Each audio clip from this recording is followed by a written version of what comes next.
जय श्री कृष्ण भक्तों, आपका स्वागत है भागवत महापुराण की इस गाथाओं में। वसुदेवं सुतं देवं कंसचारूरमर्दनं देवकी परमानंदं श्रीकृष्ण वंदे जगद्गुरु।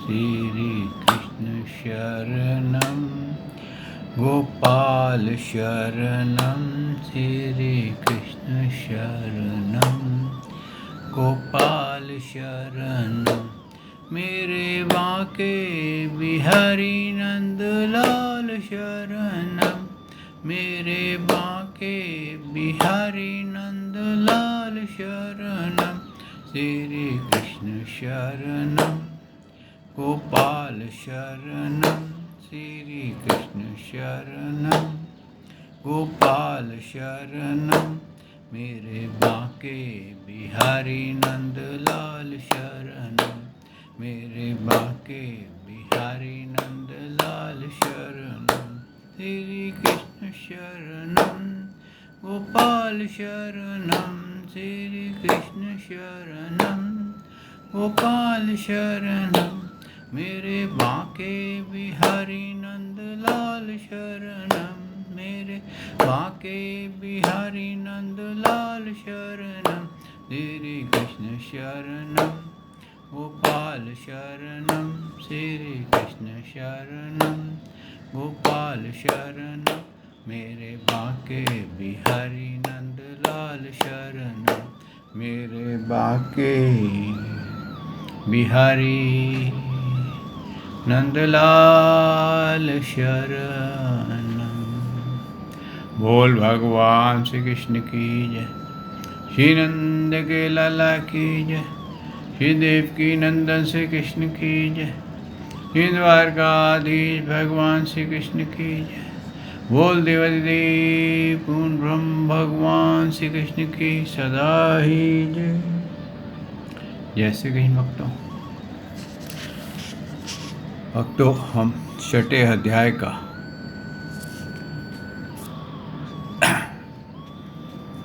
ये पान कर रहे हैं, क्षमा करें, छठे स्कंद का 8वां अध्याय का पान कर रहे हैं और आज हम 9वां अध्याय आरंभ करेंगे। भक्तों, हमने जाना कि ये अहंकार, मत्सर, तृष्णाएँ, काम, क्रोध, लोभ, मोह, अहंकार, मत्सर, तृष्णाएँ, ये मानव को ही दोष नहीं है। ये हर एक उसको दोष में आ जाता है जो माया के 3 गुणों के अधीन है। यहाँ ये साबित होता है कि केवल मानव ही नहीं प्राकृतिक गुणों के अधीन है। यहाँ के मृत्यु लोक के जीव ही नहीं 3 गुणों के अधीन है। यहाँ पर सिर्फ भगवान के धाम को छोड़ करके बाकी सब जितने भी लोग भागवत जी में कहे गए हैं, जितने भी आपने सुने हैं, वो सब लोग 3 गुणों के अधीन आ जाते हैं और उनमें ये वासनाएं, काम, क्रोध, लोभ, मोह, अहंकार, मत्सर, तृष्णाओं की आ जाती हैं। आपने पहले जब हमने शिव जी का गाया था, दक्ष का ये अध्याय गाया था, उस समय आपने जाना कि कैसे दक्ष को अहंकार हो गया था। उसने शिव जी का ही नाश करने की कोशिश की थी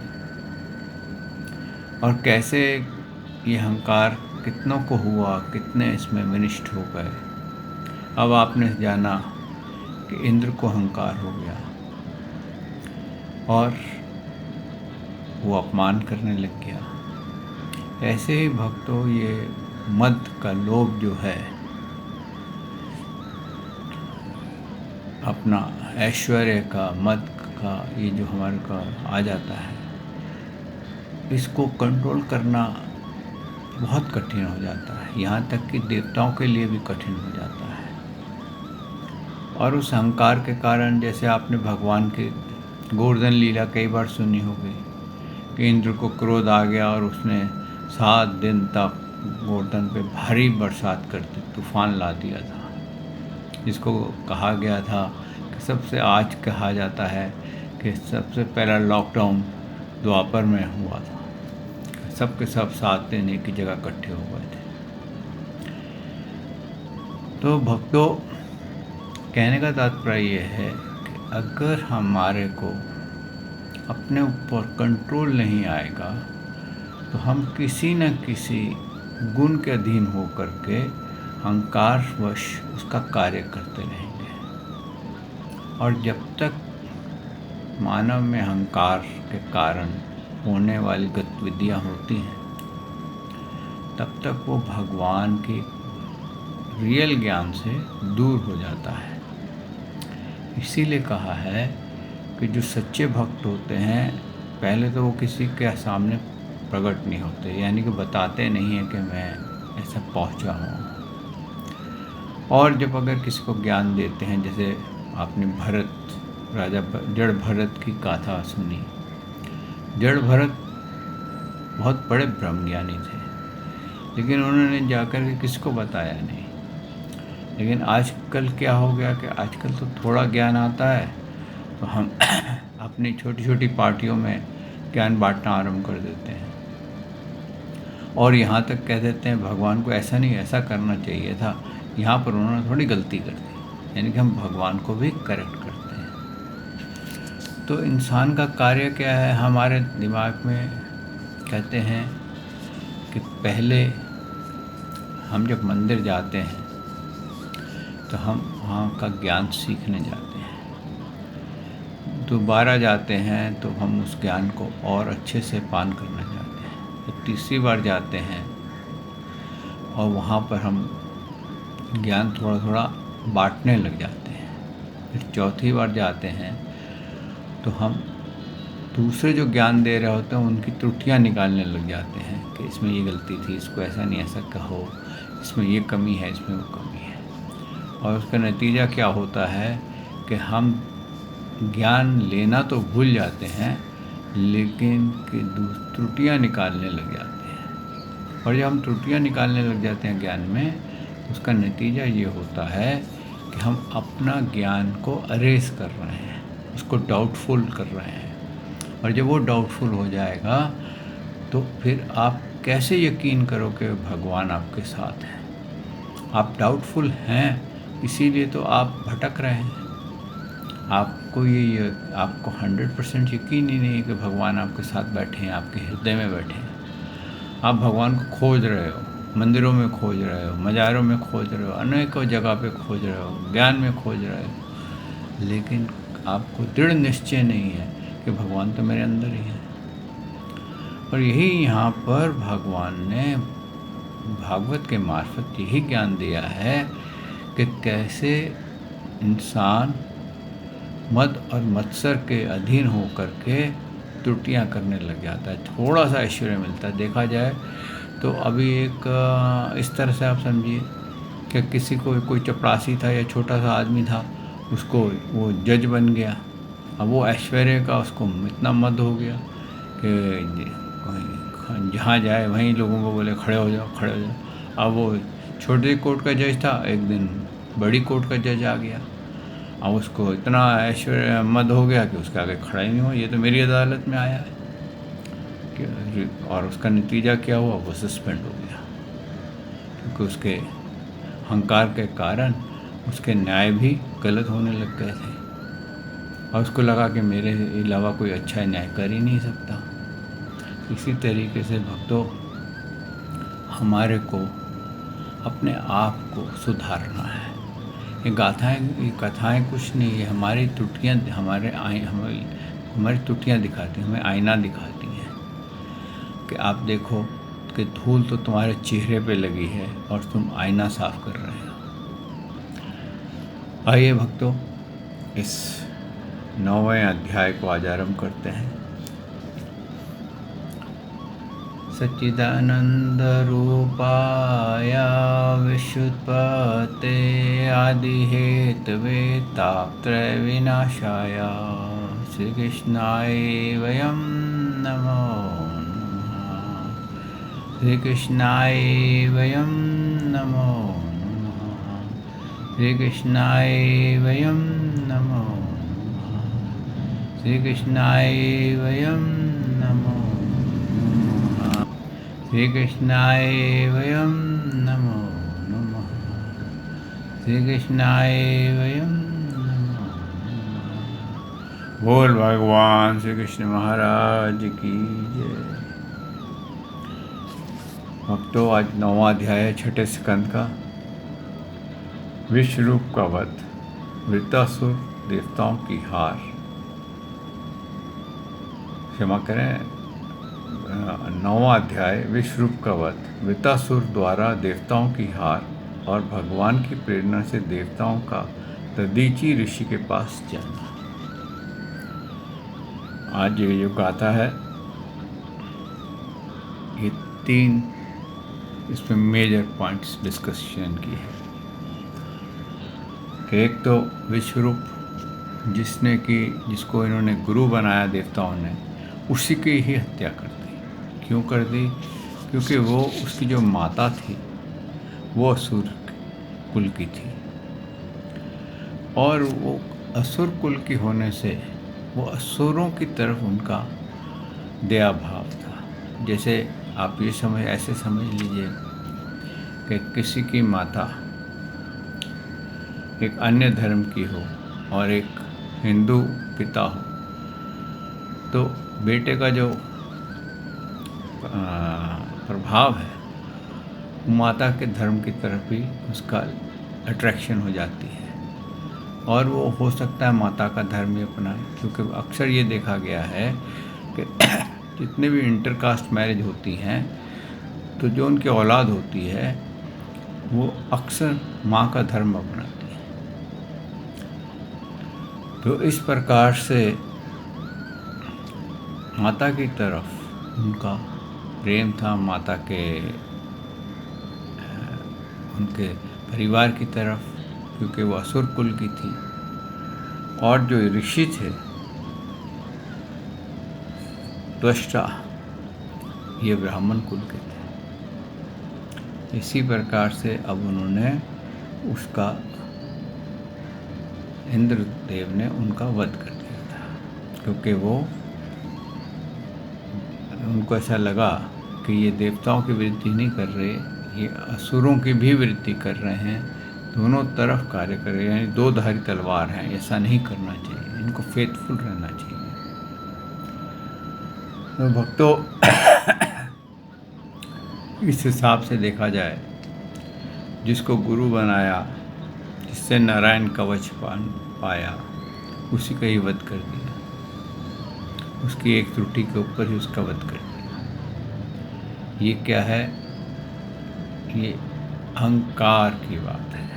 इसमें अहंकार बहुत बड़ा था कि हाँ, हम देवताओं के विरुद्ध कैसे किया जा सकता है।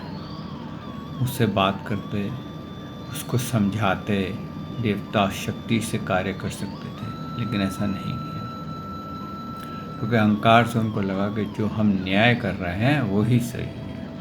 और यहीं पर ही आगे क्या कहते हैं, सुखदेव जी कहते हैं, परीक्षित, हमने सुना है कि विश्वरूप के 3 सिर थे। वह एक मुंह से सोमरस तथा दूसरे से सूरा पीते थे और तीसरे से अन्न खाते थे। उनके पिता त्वष्टा आदि 12 आदित्य देवता थे, इसलिए वे यज्ञ के समय प्रत्यक्ष रूप से ऊंचे स्वर में बोलकर बड़े विनय के साथ देवताओं की आहुति देते थे। साथ ही छिप छिप करके असुरों की भी आहुति दिया करते थे। उनकी माता असुर कुल की थी, इसलिए वह मातृ स्नेह से वशीभूत होकर यज्ञ करते समय उस प्रकार असुरों का भाग पहुँचाया करते थे। देवराज इंद्र ने देखा कि इस प्रकार वह देवताओं का अपराध और धर्म की ओट में कपट कर रहे हैं। इससे इंद्र डर गए और क्रोध में भर के उनकी बड़ी फुर्ती से उनके 3 सर काट दिए। विश्वरूप का सोमरस पीने वाला सर्पपिया, सूरा पीने वाला गौरया और अन्न खाने वाला तीतर हो गया। इंद्र चाहते तो विश्वरूप के वध में से लगी हुई हत्या को दूर कर सकते थे, परंतु उन्होंने ऐसा करना उचित न समझ करके वह वहाँ हाथ जोड़कर उसे स्वीकार कर लिया तथा 1 वर्ष तक उसमें से छूटने का कोई उपाय नहीं किया। तदंतर सब लोगों के सामने अपनी शुद्धि प्रकट करने के लिए उन्होंने अपनी ब्रह्म हत्या को 4 हिस्सों में बांट कर पृथ्वी, जल, वृक्ष और स्त्री को दे दिया। यहाँ पर पहली एक्सप्लेनेशन है कि ब्रह्म हत्या को कैसे बांटा जाता है और ये कैसे नज़र आती है। परीक्षित, पृथ्वी में बदले में यह वरदान लेकर के जहाँ कहीं गड्ढा होगा वह समय आने पर अपने आप भर जाएगा। आप देखिए, कहीं गड्ढा हो जाता है, फिर कुछ समय बाद वो भर जाता है। इंद्र की ब्रह्म हत्या का चतुर्थ अंश स्वीकार कर लिया। वही ब्रह्म हत्या पृथ्वी ने कहीं कहीं ऊसर के रूप में दिखाई पड़ती है। दूसरा चतुर्थांश वृक्षों ने लिया। उन्होंने यह वर मिला कि उनका कोई हिस्सा कट जाने पर फिर जम जाएगा। उनमें जब भी गोंद के रूप में ब्रह्म हत्या दिखाई पड़ती है। स्त्रियों ने वह वर पा करके कि वह सर्वदा पुरुष का सहवास कर सके, ब्रह्म हत्या का तीसरा चतुर्थ अंश स्वीकार किया।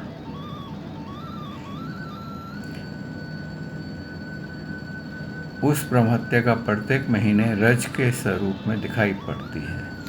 जल ने यह वर पाकर कि खर्च करते रहने पर भी निर्झर आदि रूप में तुम्हारी बढ़ती ही होती रहेगी। ब्रह्म हत्या का चतुर्थ अंश स्वीकार किया। फेन, बुदबुदे आदि रूप में वही ब्रह्म हत्या दिखाई पड़ती है। ये देव मनुष्य उसे हटाकर जल ग्रहण किया करते हैं। क्या है कि जब हम कुएं में से जल निकालते हैं तो कुआं का पानी कम हो जाता है, लेकिन वो फिर पानी अपने लेवल को आ जाता है। और जो ये उसके ऊपर झाग आ जाती है, ये सब ब्रह्म हत्या दिखाई पड़ती है कि इसके ऊपर इसने ये स्वीकार किया है। विश्वरूप की मृत्यु के बाद उनके पिता त्वष्टा, हे इंद्र शत्रु, तुम्हें अभिवृत्ति और शीघ्र से शीघ्र तुम अपने शत्रु को मार डालो। इस मंत्र से इंद्र का शत्रु उत्पन्न करने के लिए हवन करने लगे। ये यज्ञ समाप्त होने के अनवहार्य पचन नामक अग्नि, दक्षायन अग्नि से कहा, एक बहुत बड़ा भयावान दैत्य प्रकट हुआ। देखिए क्या हुआ, उनके पिता कौन थे? त्वष्टा ऋषि ने क्या किया कि मेरे पुत्र को मार दिया। इन्होंने ये भी नहीं सोचा कि एक तरफ से तो इनको गुरु बनाया और मारते समय एक पल भी नहीं लगाया। सिर्फ इतना, ये भी नहीं विचार किया कि उसको समझाएं कि भाई अगर तू हमारा गुरु है तो असुरों को मत आहुति दे, ये तेरा गलत कार्य है, एक तरफ हो जाए, या तो उनकी तरफ चला जाए या हमारी तरफ आ जाए। लेकिन उन्होंने ऐसा ना करके उसकी हत्या ही कर दी। इसलिए उसको कहते हैं ना, पुत्र पीड़ा, पुत्र मोह की पीड़ा हुई। उन्होंने हवन किया। हवन के जरिए उन्होंने आहुति डाली कि मेरे को इंद्र का शत्रु चाहिए जो इंद्र को मार दे। कहते हैं कि उस समय जब वहाँ से जब उन्होंने अपना हवन किया, उस हवन में से एक बहुत बड़ा काले रंग का दैत्य उत्पन्न हुआ, जो रोज कितने बाणों की तरह सब और बाणों के बराबर बढ़ जाता था। मतलब उसका शरीर बढ़ता ही जा रहा था। हालत ऐसे हो गई कि इतना बढ़ गया कि वो ऐसे लगता था कि वो धरती पे है और आसमान को उसका मुकुट, उसका सर छू रहा है। और वो चिल्लाता था तो सारी धरती कांपती थी, चलता था तो भी कांपती थी। और बड़ा निर्दयी टाइप का आदमी था और उसकी शक्ल बड़ी भयंकर थी। तो उसने क्या करा, उसने उसको इंद्र को मारने की आज्ञा दे दी। और उस जो था त्वष्टा के पुत्र वृतासुर, उसने क्या करा, उसने शीघ्र ही सारे लोगों को घेर लिया देवताओं को शासन खींच लिया, उसका स्वामी बन गया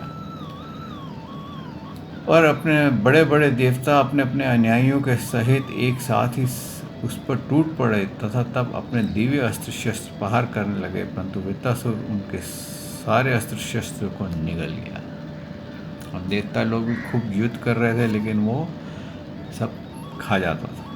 अब तो देवताओं का आश्चर्य की सीमा ना रही, उनका प्रभाव जाता रहता। वे सबके सब दीन और उदास हो गए तथा एकाग्र चित्त से अपने हृदय में विराजमान आदि पुरुष श्री नारायण श्री कृष्ण की शरण में गए।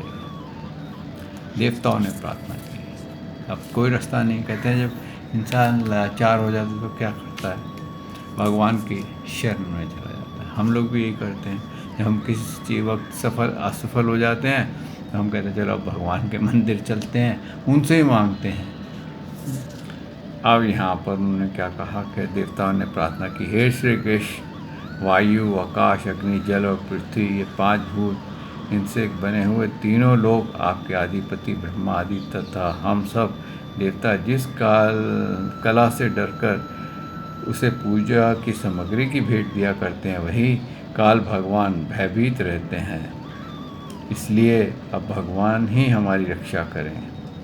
प्रभु, आपके लिए कोई नई बात ना होने के कारण कुछ भी देखकर आप विस्मित नहीं होते।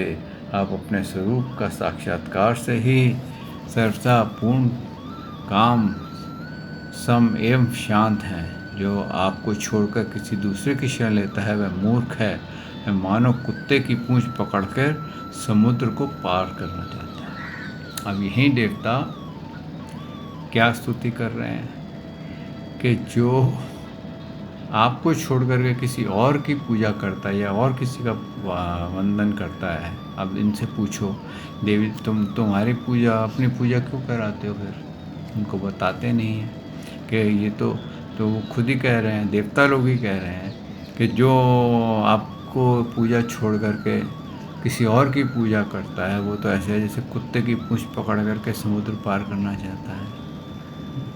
आगे उन्होंने कहा, वैष्णव मुनि के पिछले कल्प में अंत में जिनका विशाल सिंह में पृथ्वी का रूप नौका का बांधकर अनायासी प्रलयकालीन संकट से बच गए थे, वही मत्स्य भगवान हम शरणागतों को वृत्तासुर के द्वारा उपस्थित किए गए हुए दुस्तर भय से अवश्य बचाएंगे।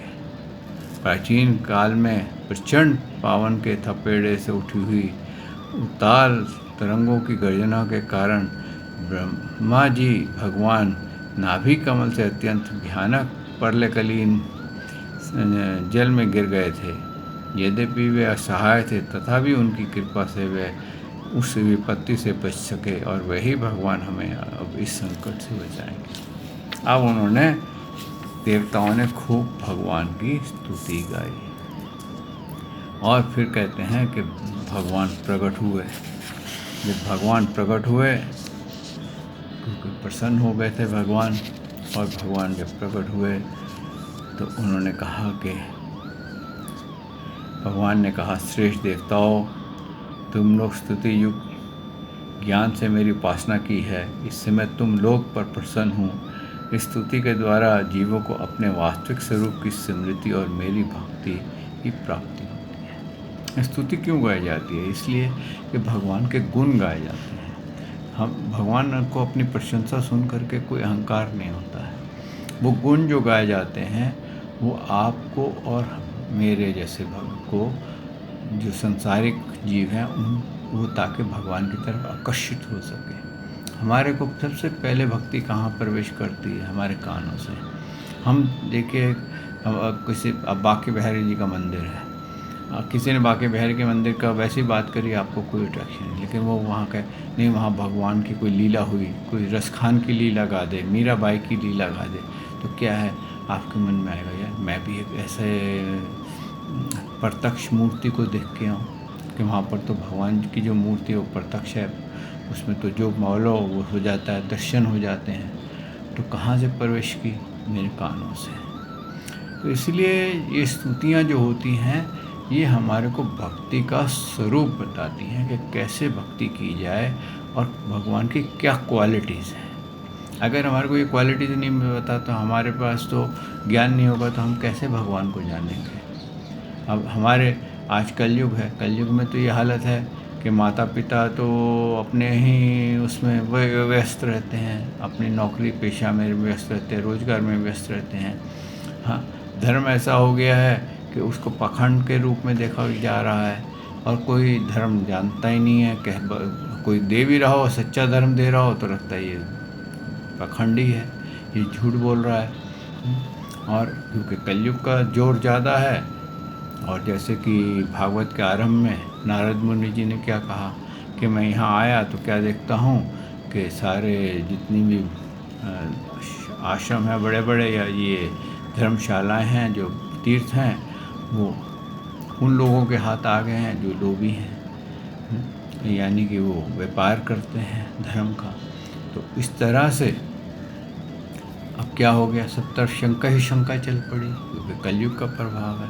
इसलिए भगवान ने कहा कि तुमने जो स्तुति द्वारा जीवों को अब मेरा वास्तविक स्वरूप की स्मृति और मेरी भक्ति की प्राप्ति होती है, जो आज तुमने स्तुति गाते हो, इससे भगवान की भक्ति जागृत होती है।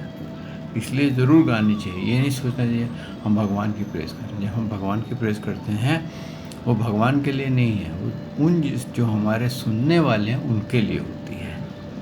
देवश्री मुने, मेरे प्रसन्न हो जाने पर कोई भी वस्तु दुर्लभ नहीं रह जाती, तथापि मेरे अन्य प्रेमी तत्वेता भक्त मुझसे मेरे अतिरिक्त और कुछ नहीं चाहते।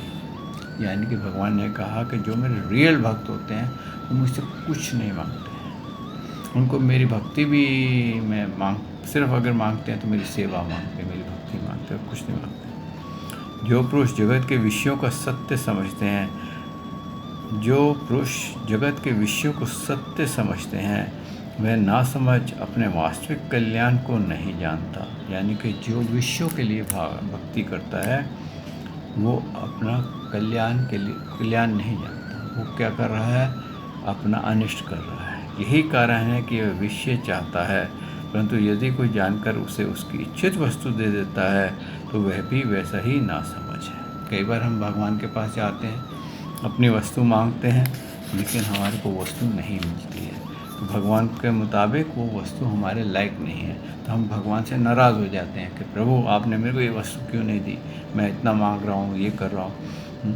तो भगवान वही वस्तु देते हैं जो हमारे कल्याण की होती है। पहली बात है, भगवान से कुछ मांगना ही नहीं चाहिए, क्योंकि भगवान को मालूम है कि किस चीज़ की तुम्हारे को कमी है, उनको क्या देना क्या नहीं। हम मांग करके अपनी मांग को छोटा कर लेते हैं, अपने आप को छोटा बना लेते हैं। इसलिए भक्तों, कभी भगवान से मत मांगो, बस उनका सिमरन करो, और जो हरि इच्छा, जो प्रभु इच्छा वही होगा। जो पुरुष मुक्ति का स्वरूप जानता है, वह ज्ञानियों को भी कर्मों में फंसने का उपदेश नहीं देता। जैसे रोगी चाहते रहने पर भी सदैव उसे कुप्ता नहीं देता। देवराजेंद्र, तुम उन लोगों का कल्याण हो, अब मेरे द्वारा मत करो, और क्षमा करें, देवराजेंद्र तुम लोगों का कल्याण हो, अब देर मत करो। ऋषि शिरोमणि दधीची के पास जाओ और उनसे उनका शरीर, जो उपासना, व्रत तथा तपस्या के कारण अत्यंत दृढ़ हो गया है, मांग लो। दधीची के ऋषियों को शुद्ध ब्रह्म का ज्ञान है। अश्विनी कुमारों के घोड़े के सिर से उपदेश करने के कारण उनका एक नाम अश्वस्यशीष है। उनकी उपदेश की हुई आध्यात्म विद्या के प्रभाव से दोनों अश्विनी कुमारों को जीवन मुक्त हो गए हैं। अर्थवेदी दधीची ऋषि ने भी पहले मेरे स्वरूप का अभेद्य नारायण कवच तष्टा को उपदेश किया था। तष्टा ने वही विश्वरूप को दिया, और विश्वरूप ने तुम्हें मिला है। दधीची ऋषि धर्म के परम मर्मज्ञ हैं। मैं तुम लोगों को अश्विनी कुमार के मांगने पर अपने शरीर का अंग अवश्य देंगे। इसके बाद विश्वकर्मा द्वारा उन अंगों का एक श्रेष्ठ आयुध तैयार करा लेना। देवराज, मेरी शक्ति से युक्त होकर के तुम उसी शस्त्र के द्वारा वृतासुर का सिर काट लोगे। देवताओं, मृतासुर मर जाने पर तुम लोगों को फिर से तेज अस्त्र और संपत्तियां प्राप्त हो जाएंगी। तुम्हारा कल्याण हो असंभावी है, क्योंकि मेरे शरणागतों को कोई सत्ता नहीं सकता। क्या कह गए भगवान ने? क्या कह दिया कि जो मेरा भक्त होता है उसका सदा कल्याण होता है, उसको कोई सता नहीं सकता है, हम सदा वो आनंद में रहता है। ये शरीर क्यों भगवान ने इसका ऋषि का शरीर मांगा, ददीची ऋषि का? इसलिए मांगा कि इस वक्त ददीची ऋषि जो थे उनका मोक्ष का समय आ गया था। ददीची ऋषि के जब मोक्ष का समय आ गया तो उसको मोक्ष देने के लिए वो ऐसे जानते थे कि अपने प्राणों को अपने शरीर से बाहर निकाल सकते थे। तो अब उन्होंने इतनी भक्ति कर ली थी कि अब उनका भगवान के धाम में जा कर के रहने का समय आ गया था। इसलिए उन्होंने भगवान ने कहा कि उसका शरीर न लो, ताकि वो यहाँ पर अब निष्काम भक्ति अब उसकी पूर्ण हो गई है, अब वो मेरे धाम में रहे। आइए भक्तों, यहाँ वाणी को विश्राम देते हैं। कल भगवान ने चाहा तो आपकी सेवा में मैं फिर हाजिर होऊंगा। इसके आगे का अध्ययन करेंगे। कल हम 10वें अध्याय का अध्ययन करेंगे। श्री कृष्ण शरणं गोपाल शरणं, श्री कृष्ण शरणं गोपाल शरणं, मेरे बाके बिहारी नंदलाल शरणं, मेरे बाके बिहारी नंदलाल शरणं, श्री कृष्ण शरणं गोपाल शरणं, श्री कृष्ण शरणं गोपाल शरणं, मेरे बाके बिहारी नंदलाल शरणं, मेरे बाके बिहारी नंदलाल शरणं। बोल भगवान श्री कृष्ण की जय, श्री नंद के लाला की जय, श्री देव की नंदन श्री कृष्ण की जय, श्री द्वारकाधीश भगवान श्री कृष्ण की जय। बोल देवादेव पूर्ण ब्रह्म भगवान श्री कृष्ण की सदा ही जय। जय श्री कृष्ण भक्तों।